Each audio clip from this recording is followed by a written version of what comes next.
Баршаңызға сәлем. Сіздермен бірге Айгерім, менің каналыма қош келдіңіздер.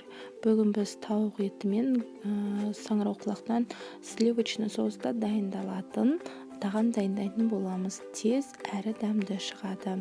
Сонымен тауықты осылай видеода көрсетілгендей етіп, керегін алып, жақсылап барлығын бөліп аламыз. Табамызды қыздырып, үстінен сары май және сұйық май саламыз. Осылайынан тауықтарымызды бәрін орналастырып шығамыз. Майымыз қызғаннан кейін тауықтарымыз әбден қызаруы тиіс. Келесі бетіне аударамыз. Өзіңіз қалаған дәмдеуіштерді қоссаңыз болады. Тұз және мен кристаллик тұзын саламын.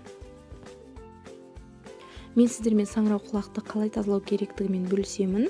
Видеода көрсетілгендей етіп жасаңыздар. Саңырауқұлақтарды жумаймыз, тазаламаймыз. Міне осылай астын бір кесіп, осылай астынан үстіне қарай бір қатарын пышақтың көмегімен алып шығамыз. Дәмінде басқа кесілгенде ешқандай өзгеріс болмайды, қорықпаңыздар.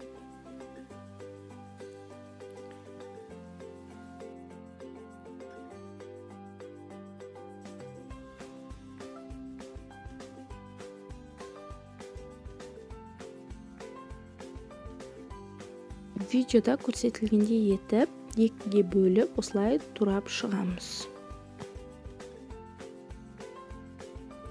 Және мен қуырылған тауықтарымның үстінен пияз салдым және чеснок салдым.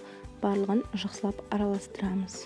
Сонан соң үстінен жаңағы саңырауқұлақтарымызды салып, барлығын араластыратын боламыз.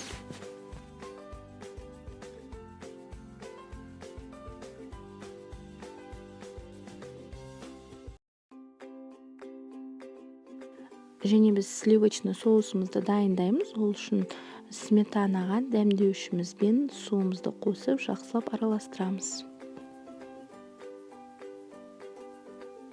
Дайын тұрған тамағымызға соусымызды құямыз. Барлығын жақсылап араластырамыз.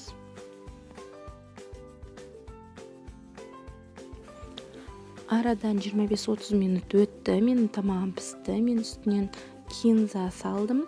Өзіңіз қалаған аскөкті салсаңыз болады. Мен гарнирге күріш пайдаландым. Өзіңіз қалаған гарнирді пайдалансаңыз болады. Макарон, пюре өзіңізге ұнаған. Жасап көруге кеңес берем. Өте тез дайындалады. Ас болсын.